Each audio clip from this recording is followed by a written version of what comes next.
Welcome to the Natural Cycle. This is a channel where we attempt to solidify the absolute. We appreciate you tuning us in. Thanks for joining us. Today we explore the psychology of learned behavior. We ask the question, are you really you? Let's find out. Every human being likes to believe they are an individual. We assume our opinions are our own. We assume our habits reflect personal choice. We assume our fears, desires, beliefs, and personality traits emerged naturally from some authentic core within us. But what if much of what you call you was learned?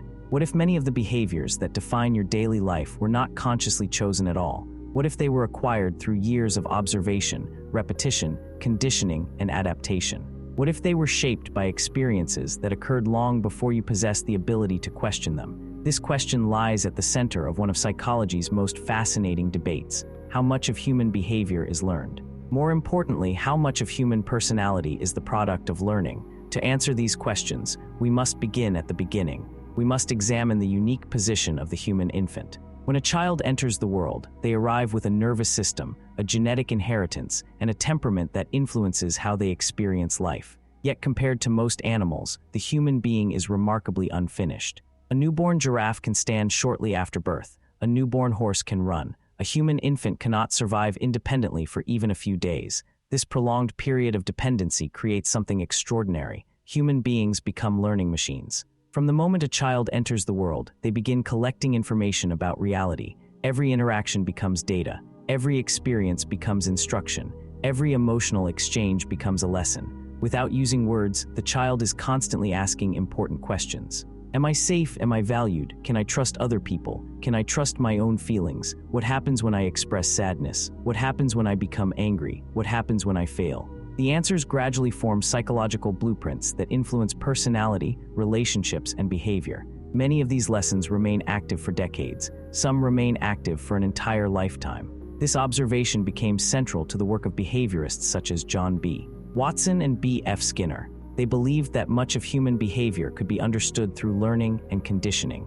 Watson argued that environment possessed tremendous power over development. Skinner expanded these ideas through his research on reinforcement and punishment. According to Skinner, behaviors that produce rewards tend to increase, while behaviors that produce negative consequences tend to decrease. Although this principle appears simple, its implications are profound. Imagine a child who receives affection only when they succeed. Praise arrives when they perform well. Approval arrives when they achieve something. Gradually, the child begins to associate success with acceptance and failure with rejection. Years later, that same individual may become intensely perfectionistic. They may push themselves beyond healthy limits. They may feel anxious when they are not accomplishing something. From the outside, this appears to be personality. From a psychological perspective, it may be a learned adaptation. The behavior was learned. The emotional meaning attached to the behavior was learned. The identity built around the behavior was learned. This process occurs throughout childhood. Children are not merely learning facts about the world. They are learning how the world works. More accurately, they are learning how they believe the world works. A child raised in a stable and supportive environment may learn that people are generally trustworthy. A child raised in an unpredictable environment may learn that trust is dangerous.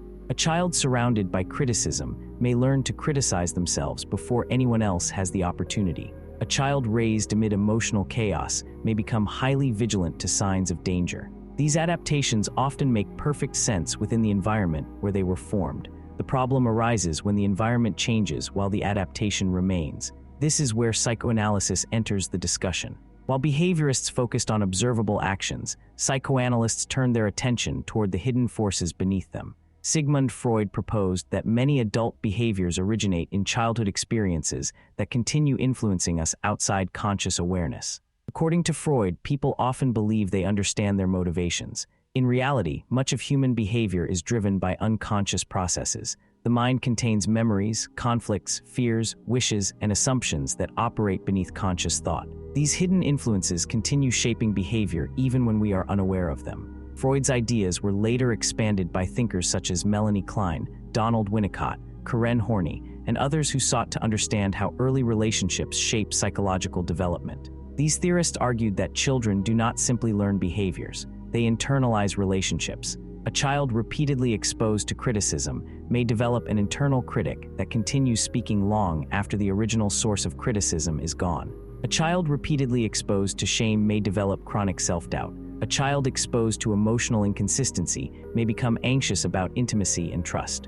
Over time, the external environment becomes an internal environment. The voices of parents become internal voices. The judgments of authority figures become self-judgments. The emotional atmosphere of childhood becomes the emotional atmosphere of adulthood. Without realizing it, many people spend years living inside psychological environments that no longer exist. They continue responding to old lessons as though those lessons remain true. They continue fighting battles that ended long ago. They continue protecting themselves from dangers that are no longer present. What once served as protection gradually becomes limitation. These ideas received additional support through the development of attachment theory. John Bowlby and Mary Ainsworth demonstrated that early relationships help shape emotional expectations. Children develop what psychologists call internal working models. These models function like mental maps that help individuals predict how relationships will unfold. If caregivers are consistently available and responsive, the child learns that relationships can be safe. If caregivers are inconsistent, rejecting, or frightening, the child develops different expectations. Over time, these expectations become assumptions. Eventually, they become part of the individual's reality. This may be one of psychology's most important discoveries. People do not simply react to reality. They react to their interpretation of reality. Those interpretations are often learned. Consider anxiety. Many anxious individuals are not responding to immediate danger. They are responding to anticipated danger. Their nervous systems learned to expect threat.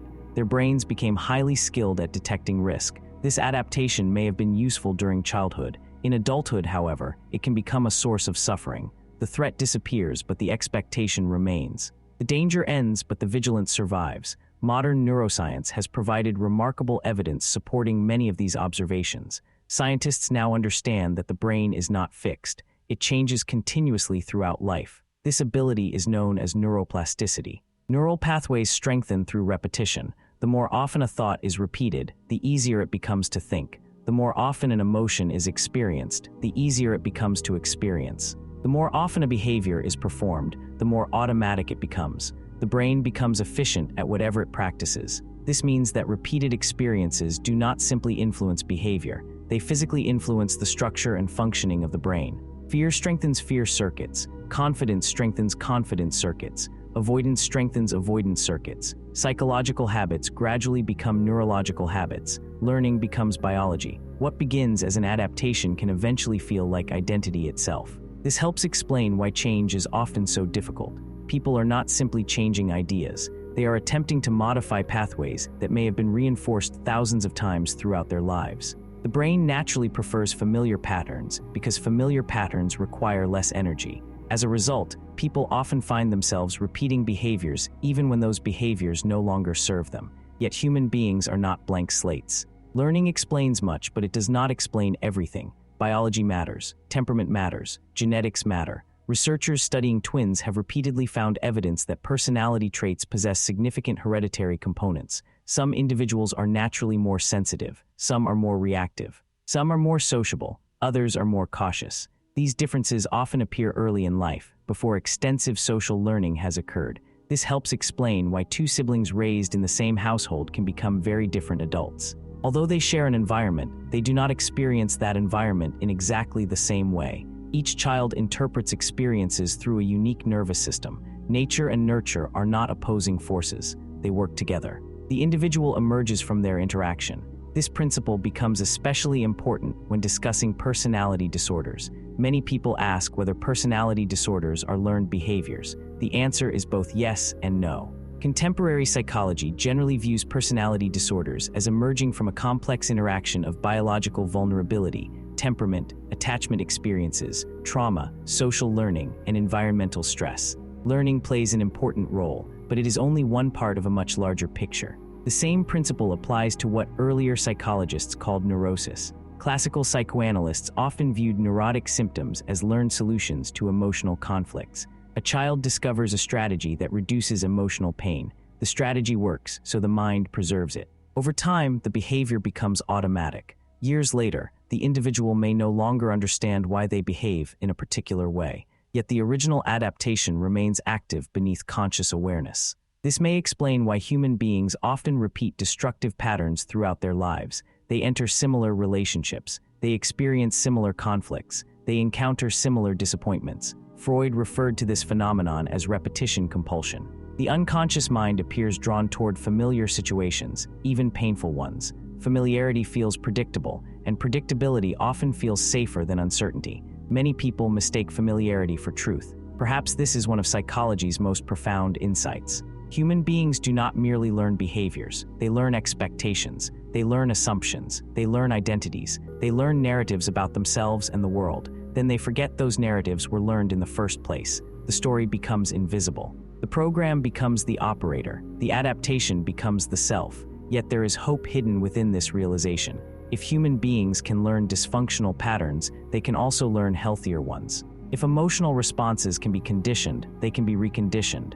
If neural pathways can be strengthened, they can also be weakened and replaced. Awareness creates choice. Insight creates flexibility. Understanding creates freedom. The ultimate lesson of learned behavior is not that personality is an illusion, nor is it that human beings are merely products of conditioning. The lesson is that much of what we assume is fixed may actually be changeable. Many of the patterns that govern our lives were learned. What is learned can be examined. What is examined can be challenged. What is challenged can be changed. The question is no longer whether you were programmed.